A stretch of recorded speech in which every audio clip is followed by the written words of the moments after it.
Okay, hello boys and girls, it's Mrs. Liss. Today I'm back with you on another Step Up to 5th grade lesson. So we're getting you ready for 5th grade.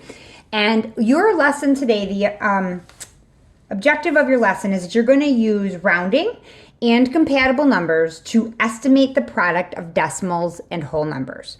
So in order to do that, I want to show you something before we even start the lesson that involves multiplying a whole number times a decimal. Because there's a little something that you need to know about multiplying decimals that's different than when you add and subtract decimals. So when you add and subtract decimals to get from each other or together, you line up the decimal point and you drop it straight down. It's different with multiplying decimals. So when we're finding products, that's the answer to a multiplication problem. The way you go about it with the decimal point is different. You don't just line them up, because it's possible that you could be multiplying a whole number that does not have a decimal and a number with a decimal in it, and you don't have to add extra places on. So you know that when we multiply numbers, we do that vertically, just like so. Okay. Now I put my decimal point in here, and you notice it is not lined up with a decimal point above it. And with multiplication only, that is okay. So now I have 37 times 4 and 5/10. And what I'm going to do with that now, I'm going to multiply it, and I'm going to act as if that decimal is not even there. I'm just going to go through and multiply this number. So I'm going to do it just like regular multiplication. I'm going to go 5 times 7 is 35. 5 times 3 is 15, plus the 3 is 18. I'm done with that 3. I'm done with that 5. I put in my 0, and for kids who have Mrs. Miller for math, we put that star in the 0. Then we're going to go 4 times 7 is 28. 4 times 3 is 12, plus 2 is 14. We're going to add that up, and we are going to end up with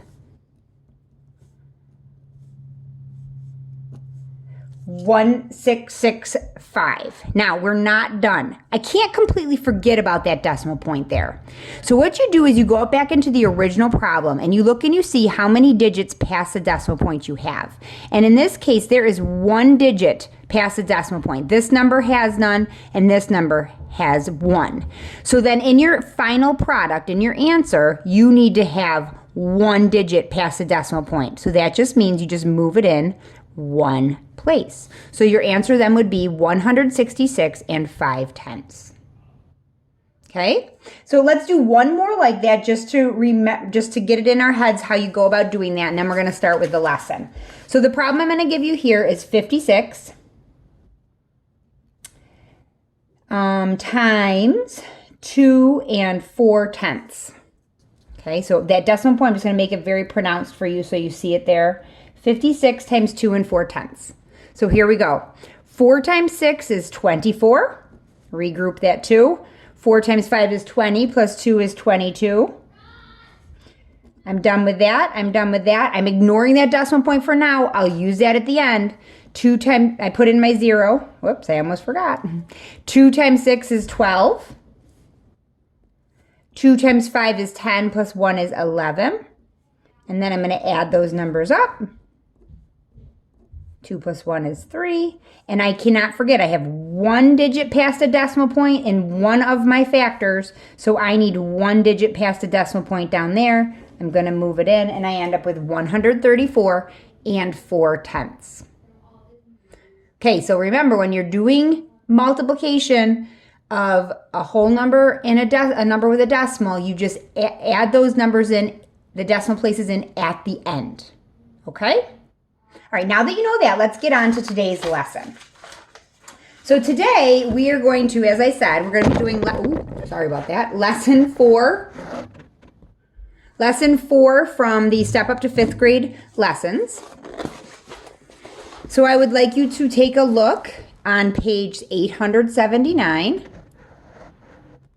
There we go, that's better. Look on page 879, and again, Our learning goal for today is that you can use rounding and compatible numbers to estimate the product of a decimal and a whole number. Now, remember, when we are estimating, we are not necessarily coming up with an exact answer. When we estimate, we are coming up with an about answer. And that is the most important thing to remember throughout this lesson.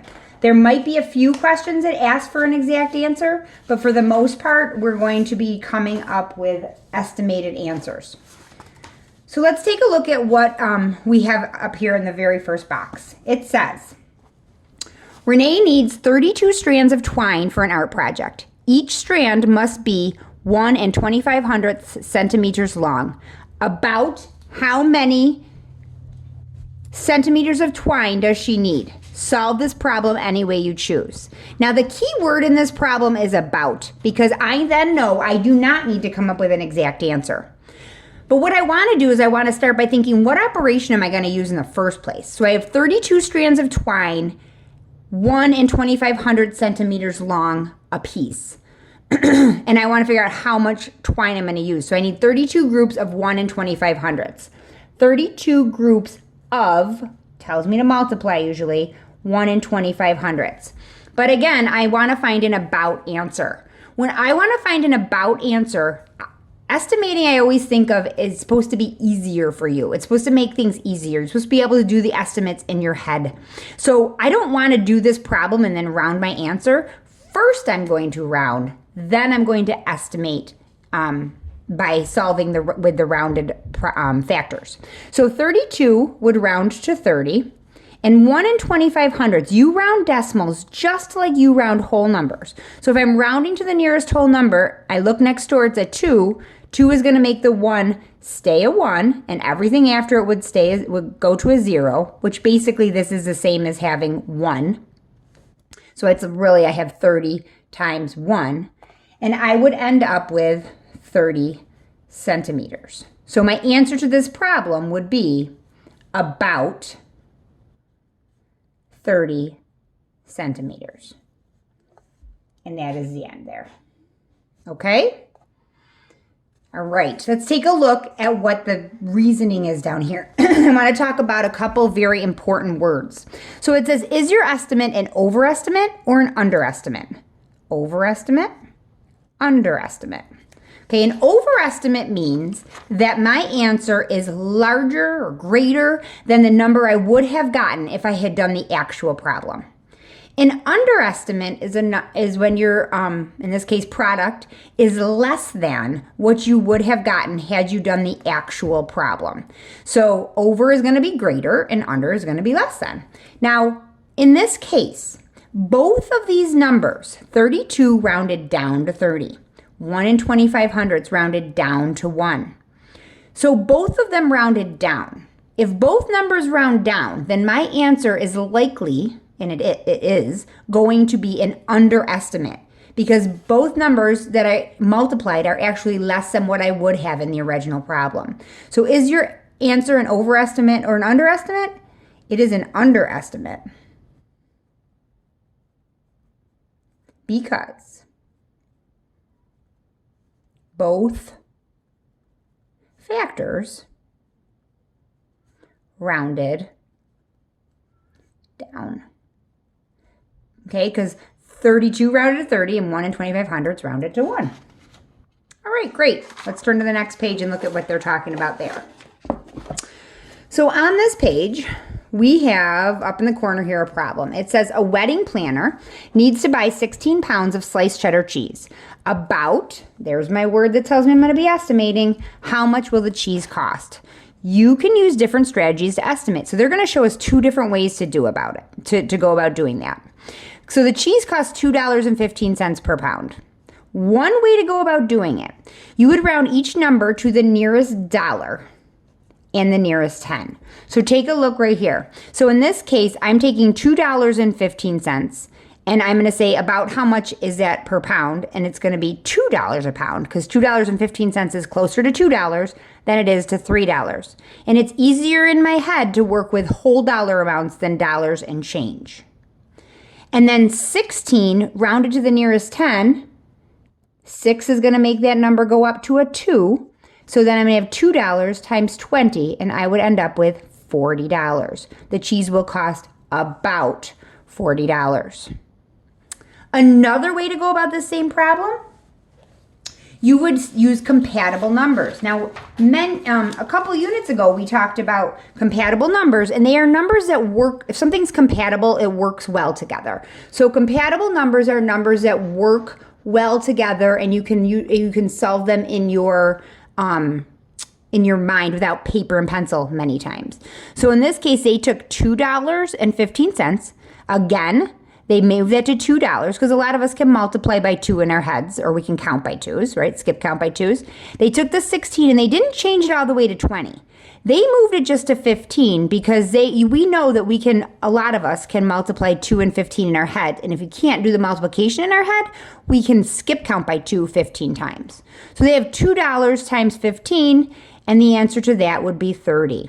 The cheese will cost about $30. Now, neither of those answers are the exact answer, but both of them, you can see they're a little ways off. They're $10 off. This one, the first way, would be an overestimate because that 16 moves up to 20.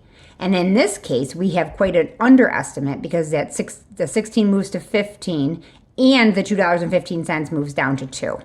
So your actual answer would be somewhere in between those two numbers. Okay, let's take a look down at the bottom. It says, convince me. About how much money would 18 pounds of cheese cost if the price is $3.95 per pound? Use 2 different ways to estimate the product. Are your estimates overestimates or underestimates? Explain. All right, I'm going to show 2 different ways, and I'm going to split my book in half. And on this side, I'm going to use rounding. And on this side, I'm going to use compatible numbers. Okay? All right. So in this case, we got 18 pounds of cheese, and it is $3.95 a pound. And we're going to round. So that 18 is going to round to the nearest 10. It would round up to 20. And the $3.95, that 9 is going to make the 3 go to a 4, and we're going to be talking about $4. So now when I have $20 times $4, I can use this nice trick. 2 times 4 is 8, and bring that 0 over, which leaves me with about $80. Now, in this case, the 18 rounded up to 20, the $3.95 rounded up to 4. That would be an overestimate because both numbers rounded up. Now let's try this using compatible numbers. Again, we have 18 pounds of cheese times the $3.95. Okay. Now we are going to take that 18 and we are going to round that down to 15. Because in my head, I can easily work with $15. And I'm going to multiply that by $3.95. I'm sorry. I'm going to multiply that, my mistake. I'm going to come up with a compatible number. I'm going to multiply it by $4 a pound. Now 15 times 4, 15 plus 15 is 30. Another 15 is 45, and another 15 is 60. So this is going to give me $60. Now, this is about $60. Is that an overestimate or is that an underestimate?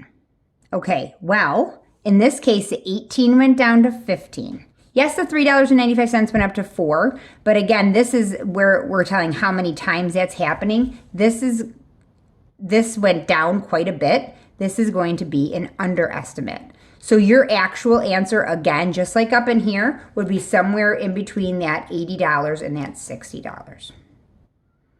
Okay?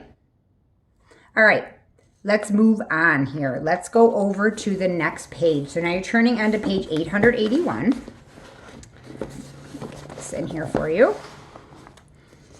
All right, let's take a look. We're going to move right down into the guided practice to number 2. Okay. Well, actually, let's look up at another example. I'm sorry, I forgot I had to go through that with you.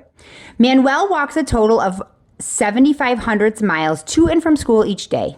If there have been 105 school days so far this year, about how many miles has he walked in all? So we've got that 105 school days times 7,500. So they're going to round the nearest whole number and use rounding to find an estimate. 105, they rounded the 7,500s to 1, and they end up with 105. Using compatible numbers, you've got 105, they change that to 100.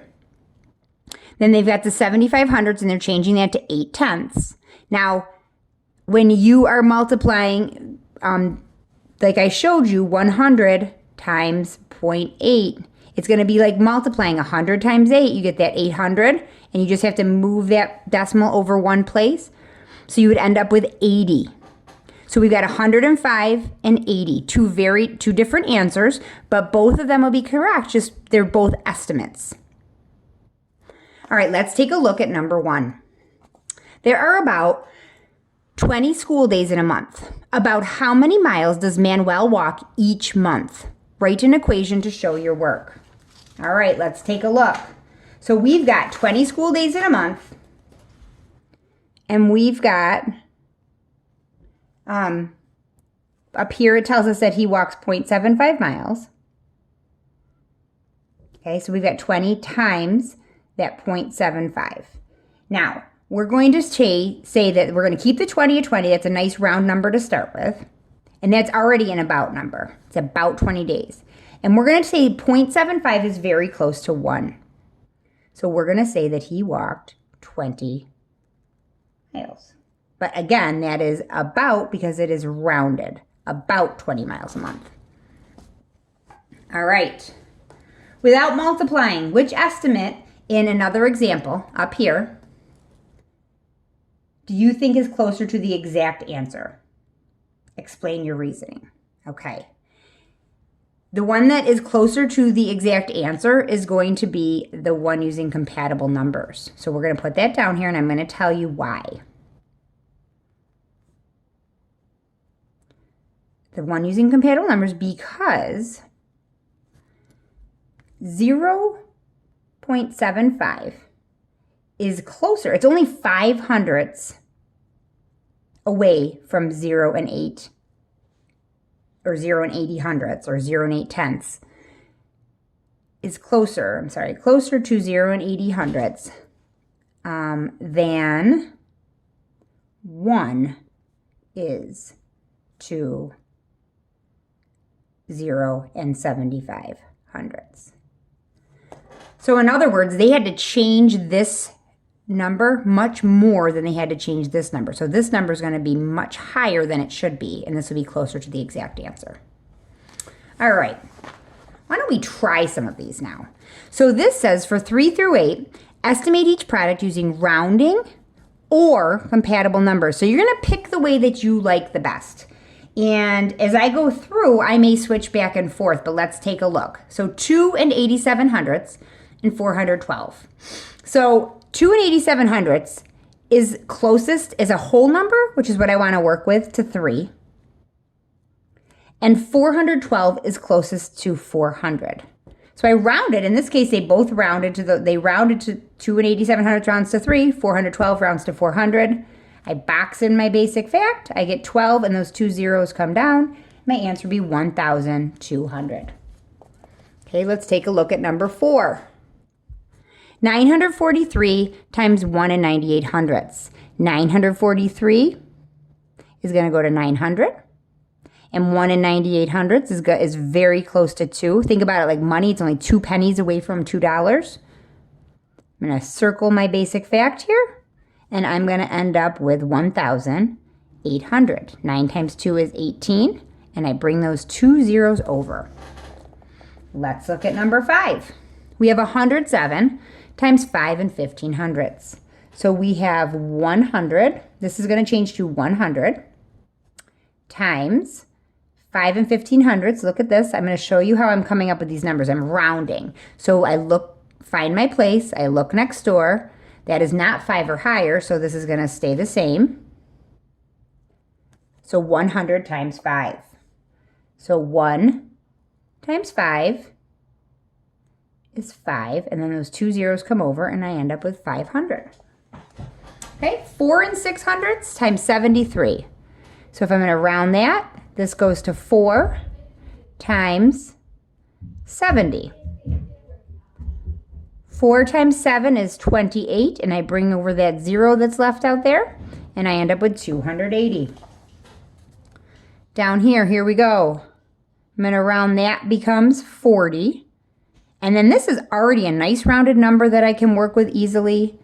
4 times 3 is 12, and I have 3 zeros. So my answer is 12,000. Let's take a look at the next one. I'm going to round those numbers. 9 makes it 8 becomes a 9, and everything after that becomes zeros, which are unnecessary when I'm talking about decimals. 21, the 1 makes a 2 stay a 2, becomes 20. 9 times 2 is 18. Bring down that 0, 180. Okay.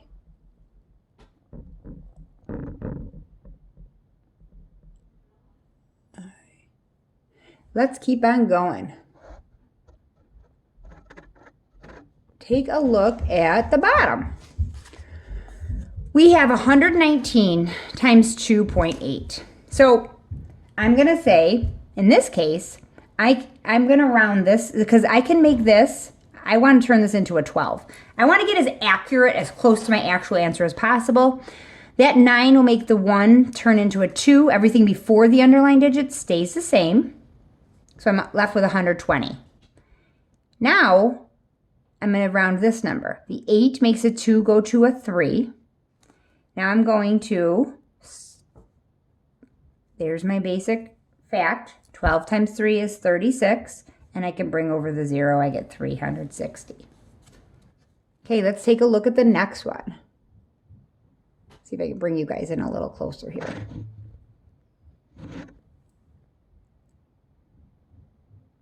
A little too close.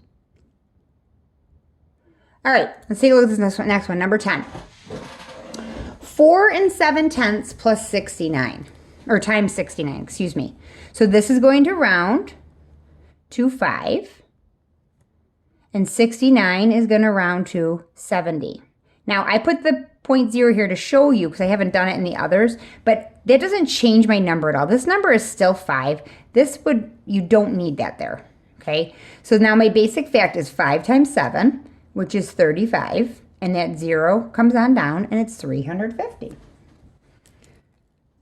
Okay, let's move on to number 11. 107 times 2 3/10. Here we go. This rounds to 100 times 2, which will give me 200. Let's look here. This number is going to round to 40. 35 rounds to 40. And this number, look at that. 35 rounds to 40, 3 5/10 would round to 4, and you could put the 0.0. We don't need to. 4 times 4 is 16 with the 0. Okay, next. 1 6/10 times 7. So 1 6/10 rounds to 2 times 7. I'm going to leave that alone because that's a nice basic fact. 2 times 7 is 14. Okay, 9 1/10 times 53. 9 1/10 rounds to 9. 53 rounds to 50. I know 9 times 5 is 45, and bring over that 0. Next, 39 rounds to 40. And then we've got 1 and 2200ths would round to 1. 40 times 1 is 40. One more to go on this front page. You guys are doing great. Hope it's all making sense to you.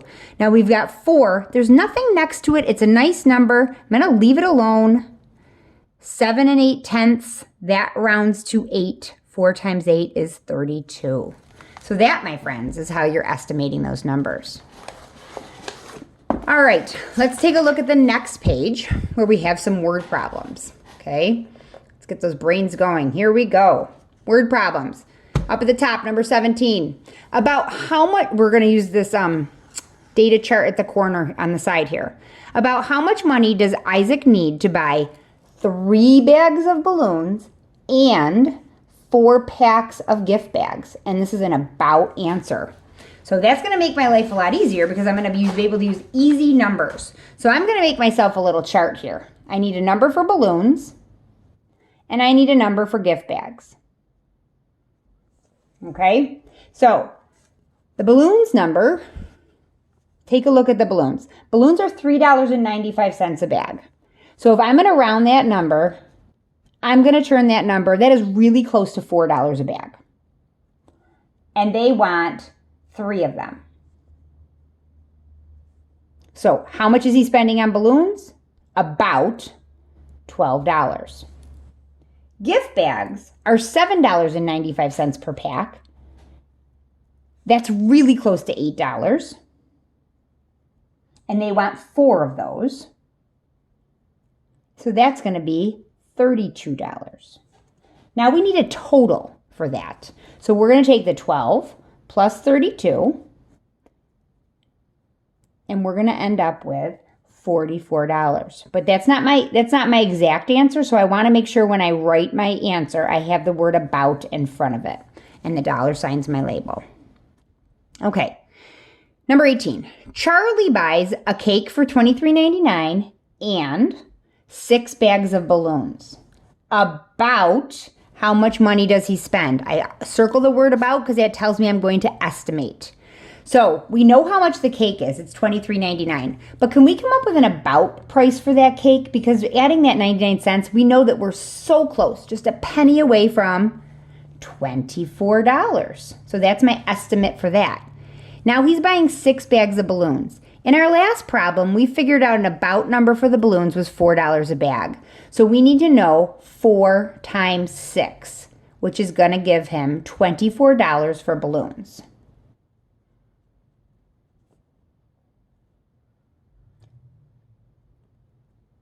So if I put the 24 and the 24 together, I'm going to do it here so you can see my work because it's kind of getting scrunched. I would end up with $48. But again, that is an about price. It's going to be about $48. Okay, we're getting there, boys and girls. Let's look at number 19. Isabel walks 0.83 miles total to and from the library 3 days a week. About, there's that word, I'm going to estimate, how many miles does she walk in 4 weeks? So let's start by writing how I would figure that out. But I don't have to do that multiplication. Make it easier on yourself. 0.83 is that 8 could make the 0 go up to a 1. 1 times 3. 1 times 3 is 3. She walks about 3 miles. Okay, let's look at number 20. 1 basketball weighs 20.2 ounces or 20 and 2/10 ounces. The basketball team has a total of 15 basketballs. If each basketball weighs the same, how much do the basketballs weigh in all? Explain. Nothing on here tells me to estimate. Okay, there's nothing on here that says about, so don't get confused by that. So I'm going to take 15 basketballs times 20.2 ounces each. Now, I don't think there's enough room in this little space. I'm going to do it over here on the front of this. Actually, I'm going to grab a piece of my scrap paper I used for my last problem that I did with you guys, and I'm going to show it to you. So here we go. We got 20.2 times 15. So remember what I said. I'm going to make that decimal point nice and big so I can see it. And I don't worry about lining up decimal points like I do with addition and subtraction. I'm just going to go just like this. So 20.2 times 15. I'm just going to go and multiply it as if the decimal is not there. 5 times 2 is 10. 5 times 0 is 0 plus 1. 5 times 2 is 10. That's done. That's done. Added my 0. 1 times 2 is 2. 1 times 0 is 0. 1 times 2 is 2. And I'm going to add that up. Okay, so that's what I get, but I've got to remember, now I have to remember that decimal point. There's one decimal point in my factors, so there will be one decimal place in my answers. So I'm going to move that over, and my answer is 303. So down here for number 20, I'm going to write my answer as 303 ounces. Okay, let's look at number 21. The side lengths of a square measure 25.3 or 25 and 3/10 centimeters. So there's my square, sorry. I'm going to write 25.3 centimeters. And if it's a square, I know if this is 25.3 or 25 and 3/10, then I know this is, and this is, and this is. So it says estimate the area. Well, 25 and 3/10 is about, that little wavy equal sign means about 25 centimeters.